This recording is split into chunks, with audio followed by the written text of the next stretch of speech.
അങ്ങനെ എല്ലാവരുടെ ഇടയിലും പ്രസംഗിച്ച് നല്ല ഗമയിൽ നിൽക്കുമ്പോഴാ അയാൾ വന്ന് ഇതൊക്കെ പറഞ്ഞു. എന്റെ തൊലി ഉരിഞ്ഞു പോയി. ഞാൻ ആലോചിക്കുന്നത് ഈ ജനങ്ങൾക്ക് ഇത് എന്താ പറ്റിയെന്ന. ഒരൊറ്റൊരുത്തനും വേറൊരാളെ കണ്ടുകൂടാ. കഴിവും കാര്യശേഷിയുള്ള ഒരാളെ ഒരാൾക്കും വേണ്ട. പിന്നെ എവിടുന്ന ഈ നാട് നേരാവുക?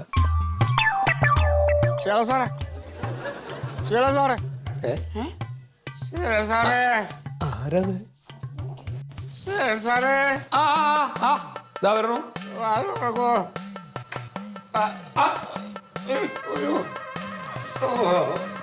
ഇതെന്താ മന്മത? ഇതെന്താ എന്താ പറ്റിയത്? ഇത്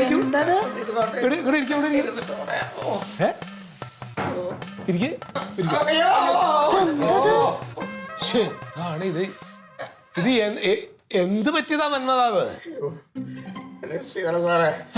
എനിക്കൊരു സെക്യൂരിറ്റി വിങ്ങിന്റെ സൂപ്പർവൈസറായിട്ട് ജോലി കിട്ടി. ആ സന്തോഷം ഒന്ന് സാറിനെ അറിയിക്കാൻ വേണ്ടി ഇങ്ങോട്ട് വന്നതാ. വണ്ടിന്ന് വീണോ? അടുത്ത വഴിക്ക് സ്കൂള് കവലയില്ലേ, അവിടെ കുറെ പിള്ളേർ അവരെ കൈ കാണിച്ചു വണ്ടി തടഞ്ഞു. നമസ്കാരം എന്നെല്ലാം പറഞ്ഞു. എന്നിട്ട് വണ്ടി നേരെ തൂക്കിയെടുത്ത് നേരെ പൊന്ത കാട്ടിൽ കൊണ്ടുപോയിട്ട് അറിഞ്ഞു പൊറിഞ്ഞു തല്ലി. എന്തിനു വെറുതെ തല്ലിയോ? ഇല്ല, ഇടയ്ക്കിടയ്ക്ക് അവന്മാർ പറയണ്ടത് ലോക്കപ്പിലിട്ട് നീ ഞങ്ങൾ അങ്ങനെ ചെയ്യുമല്ലടാ ഇങ്ങനെ ചെയ്യുമല്ലടാ.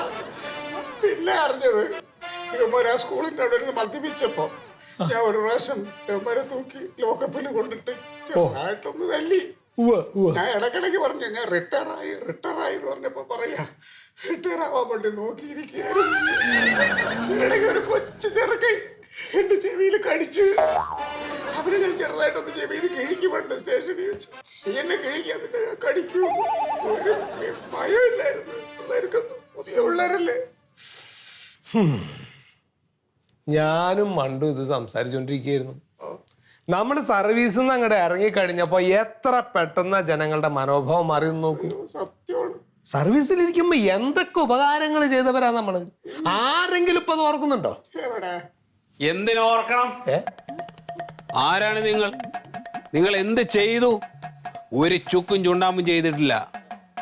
നിങ്ങൾ ഓർക്കുക നിങ്ങളെങ്ങനെ നിങ്ങളായെന്ന്. നിങ്ങൾ ഓർക്കുക നിങ്ങളെങ്ങനെ നിങ്ങളായെന്ന്. നിങ്ങൾ ഓർക്കുക നിങ്ങളെങ്ങനെ നിങ്ങളാ. മറിമായം.